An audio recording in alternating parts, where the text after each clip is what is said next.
Another concept, the concept of Prince Hal. Now, I know David particularly took the three plays, there are three plays about Prince Hal, because of course Prince Hal becomes Henry V. So we've got Henry IV part 1 and part 2, and the third part is Henry V. So you've got three plays about one man, slowly coming through and becoming a king. And in this sort of shortened version that David and Eugene are giving us, what he's saying is that in his youth, Hal, as he's then known, or Prince Hal, is out living with thieves and vagabonds in the stews, as they were called, the stews of London, which are the brothels and the wild places, the theatre land and the bars and the pubs. And he's living with guys who are thieves and ne'er-do-wells, layabouts we would call them, the principal of which is Falstaff. Now Falstaff is a good friend to Hal in many ways, and later on when he becomes king, to become king, he has to reject those characters. Now, usually in criticism of that play, Henry is considered, in his change from Hal to Henry, as becoming cold and hard and disciplined, and rejecting those companions of his youth. Another way of looking at it, and the way that Eugene and David present to us, is that this was a deliberate act by him. It was a prodigality. It was a going down into this level of life to seeing how it worked. It was going through those motions with those sorts of people, so that when he actually rose to kingship, he knew how that level of society worked. Right.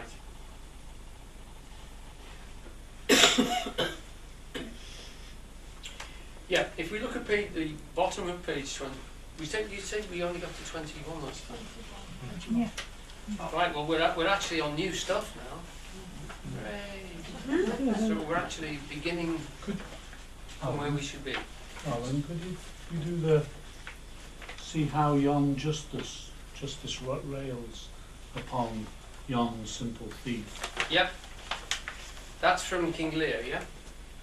It's not for, it's done, they put that in to reflect the fact that Angelo is actually the ruler of Vienna, and at the same time he's judging people. He's actually sentenced someone to death for something which he instigates lust, in fact. He's lusting after Isabella, who comes to him and asks for leniency for her brother, who is being executed because he has an illegitimate child on the way. So what's happening here is King Lear is going mad on the moors, and what he's seeing, remember, he has been a king.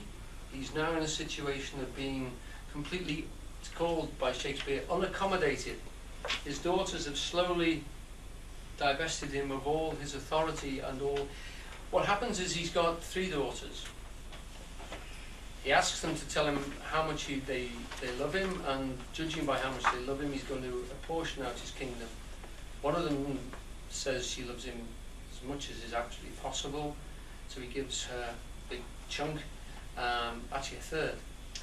The second one says that she loves him even more than the first one, and that she dotes on him, and it's amazing, so he gives her a third, and then the third one says, I can't possibly tell you, just, yeah, I love you like a father. That's it. And he gets really annoyed and splits her third amongst the other two. And what those do, those two sisters slowly say, well, how about, you've asked for 100 knights, well, wouldn't 50 do? And then the other one says, well, really you only need 25, don't you? And the other one says, well, this takes over a period of visits. You don't really need any at all. We've got plenty of people here that look after you. So slowly he's withdrawn down to nothing. And that and several other instances take him into a state of madness. So he's here at exactly the opposite effect of Hal. Here's a king who's been reduced to nothing by a mistake that he's made. He hasn't seen things clearly. And in front of him, he's come across somebody who's got nothing at all. He's considered to be naked. He's usually represented as just with a ragged cloth around his waist.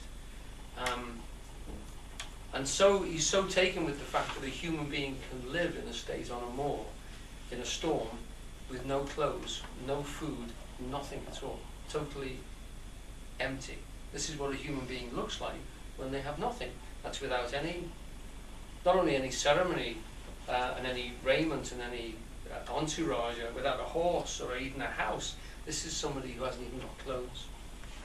And it so brings back to him in flashbacks, if you like, in mad images, things which he's obviously seen as a king and not taken to heart.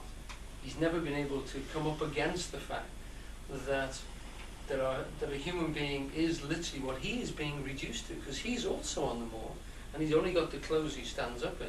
He's got a fool for a companion, an old retainer who's trying to look after him, and he's out on the moors with this tramp who's got nothing. So when he looks at it, he starts to dream back and see things which aren't there, and this is one of his visions, you know? See how yon justice, he's seeing this, and the other chaps are saying, look, the poor old man's dreaming. There's no one there. Rails upon yon simple thief, and hark in thine ear, change places, and handy-dandy, that's this little puppet that would turn upside down and become a different person. You know, you imagine a puppet turn upside down. The raiment falls, the cloth falls, and there's another one underneath. So it's called a handy-dandy. Which is the justice and which is the thief? In other words, if the person with nothing and the judge swap places, that person who has nothing would probably steal, whether he was a judge or nothing, if he had nothing at all. There's a wonderful program on about, it must be about 6 months ago on TV. It was a program about celebrities who were left on the streets of London. Did anyone see it? Absolutely amazing. One of them took 2 days before they were telling lies and stealing. Absolutely amazing. So, you know, he went into a pub, I forget the name of the chap, went into a pub and he actually lied his way into somebody lending him a tenner. And he said he felt awful, but what could he do? Because without that tenner, he wouldn't eat. This person took, you know, he said he'd lost his cards, he lost his phone and everything, I think. And this person took pity on him and gave him a tenner to get a taxi home. Didn't have any of those things. He went straight out and bought food, you know, but he said, I'm resumed. They wouldn't give me any money if I would have told them I got nothing, I was a tramp. So what do I do? Do I starve or do I tell lies? You know? This is exactly what Shakespeare is saying. If you change places, if you've got nothing at all and you're hungry, it's amazing what you would do. I think I maybe mentioned this a few times, but one of the laws that the Roundheads, the Levellers, wanted to instigate was Saxon law. Because in Saxon law, if you were starving, you were allowed to steal enough food for a day. You were allowed to steal enough food for a day. It's incredible, generous sort of law, which went out with William the Conqueror. So in the late 16th century, they could ask for a law to be instigated that had gone out in 1066. Amazing. Liberal ideas. Saxons were considered to be quite liberal in that sense. But so in that situation, that's what Shakespeare's and, well, our two writers, Eugene and David, are making reference to the fact that the old king is seeing this switch around.